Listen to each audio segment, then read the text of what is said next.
이런 꿈들도 사자라고 볼 수 있습니다. 산문이 열린다. 내가 너무 보고 싶었던 분이시고 하더라도 문을 여는 거랑 마찬가지 거라고 볼 수 있거든요. 그리고 신기가 많으신 분들은 그분들은 신령님은 없지만 그냥 꿈은 기억은 안 나는데 기분이 좀 너무 안 좋아. 좀 불안해. 초조해. 이러시면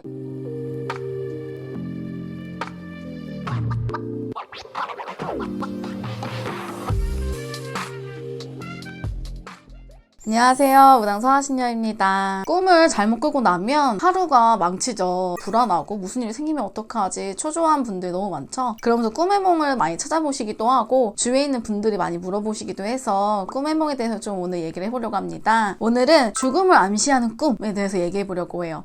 일반인들이 제일 많이 알고 있는 것들이 이빨 빠진 꿈이죠. 위에가 빠지면 윗사람들이, 아래가 빠지면 아랫사람들이 위험한 일이 생기겠구나, 쌍문이 열리겠구나, 큰 사고가 일어나겠구나 라는 얘기들이 많습니다. 일반적으로 알고 계시는 꿈들이 많긴 하겠지만 죽음을 암시하는 꿈들, 너무나 위험하고 너무 걱정되는 꿈들이잖아요. 제가 어렸을 때 경험했던 꿈 중에 하나가 있어요. 우리 가족들이 산을 오르는 거예요. 근데 가족분들이 이제 할머니가 돌아가셨는데 저희 할머니, 저희 엄마, 그 다음에 그 뒤로 가족들, 이모들로 해서 줄줄이 줄 서서 올라가는 꿈이었어요. 근데 그때 그 꿈을 꾸고 나서 집안에 큰 안 좋은 일이 한번 생긴 적이 있었어요. 그래서 그때 당시 제가 되게 어렸었거든요. 그때 당시에 아시는 무당한테 꿈 해몽을 들었던 적이 있습니다. 그래서 그때 당시에 안 좋은 일들을 많이 좀 피해가긴 했지만 완전히 피해가진 못했었다라는 기억이 좀 있습니다. 그래서 좀 자세하게 좀 알려드리고 싶어서 오늘 영상을 준비해봤는데요. 내가 아끼는 신발 또는 내 신발 등이 벗어났는데 없어졌다. 한 짝이 없어졌다. 이런 꿈도 되게 위험한 꿈이에요. 그리고 꿈에서 되게 검은 형체들이 자꾸 보여진다. 나를 잡는다. 나를 쳐다보고 있는 것 같다. 이런 꿈들도 사자라고 볼 수 있습니다. 되게 좋지 않은 꿈이기 때문에 그런 꿈들도 좀 조심은 하셔야 되고, 또 하나 아까 산에 올라가는 것처럼 높은 곳 또는 계단, 어두운 계단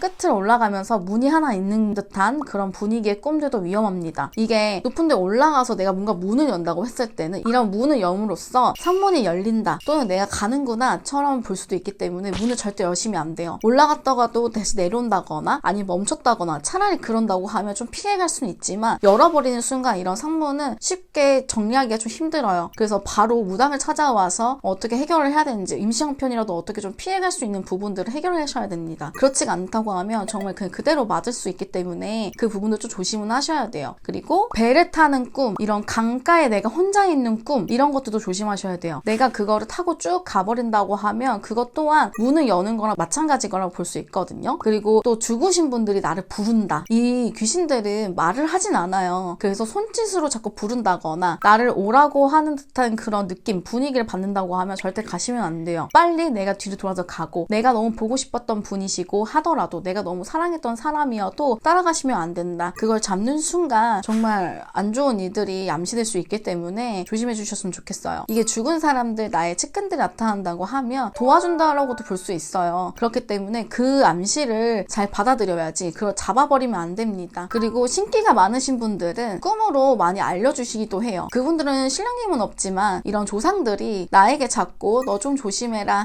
이런 것들은 좀 피해갔으면 좋겠다, 이런 것들 많이 암시해 주시기도 합니다. 그래서 신기가 좀 있으신 분들은 이런 꿈들을 꿨을 때 또는 이것보다 좀 극하지 않은 내용들이라고 하셔도 이건 좀 조심하셔야겠다, 좀 신경 쓰셨으면 좋겠어요. 그런 분들은 꿈으로 많이 볼 수 있거든요. 이런 분들이 약간 촉이 좋다거나 또 되게 화려한 직종에 좀 계신 분들 있죠. 그런 분들은 꿈에 대해서 많이 좌지우지할 수 있기 때문에 그냥 지나치지 마시고 꼭 조심은 하시고 신경 썼으면 좋겠다. 뭐 일어났을 때 그냥 꿈은 기억은 안 나는데 기분이 좀 너무 안 좋아, 좀 불안해, 초조해 이러시면 이럴 때도 조심은 하셔야 돼요. 이런 촉이 좋으신 분들은 알려주시는 거기 때문에 그냥 넘어가지 마시고 신경 쓰셨으면 좋겠고, 이런 분들은 내가 종교가 있다면 내가 사찰을 다닌다 또는 내가 교회를 다닌다고 하면 기도를 좀 열심히 해보시거나, 또는 그런 게 없다고 하시면 무당집에 찾아와서 좀 그런 걸 푸는 행위도 좀 필요로 한다고 생각합니다. 그런다고 하면 안 좋은 기운들, 이런 죽음을 조금은 피해갈 수 있고 좀 조심해갈 수는 있어요. 이렇게 극하게 죽음을 암시하는 꿈을 꿨을 땐 아무리 무슨 일을 한다고 해도, 비방을 한다고 해도 100% 이 상문을 걷어갈 수는 없지만, 이 사고수를 100% 막아갈 수는 없지만, 내가 진짜 죽을 수 있었던 것들을 크게 다치고 넘어간다, 조금이라도 치료하고 넘어갈 수 있다 라고 볼 수 있기 때문에 그런 부분들은 잊지 않고 도움을 받으셨으면 좋겠습니다. 죽음을 암시하는 꿈은 많이 위험하긴 하지만 너무 사무쳐서 힘드셔서 이것 때문에 일을 아예 못하시거나 이러지 마시고 주위 사람, 내가 아끼는 사람도 좀 피해갈 수 있으니까 신경 쓰셔서 행동하셨으면 좋겠습니다. 감사합니다. 무당 성하신녀였습니다. 구독, 좋아요, 댓글 부탁드립니다.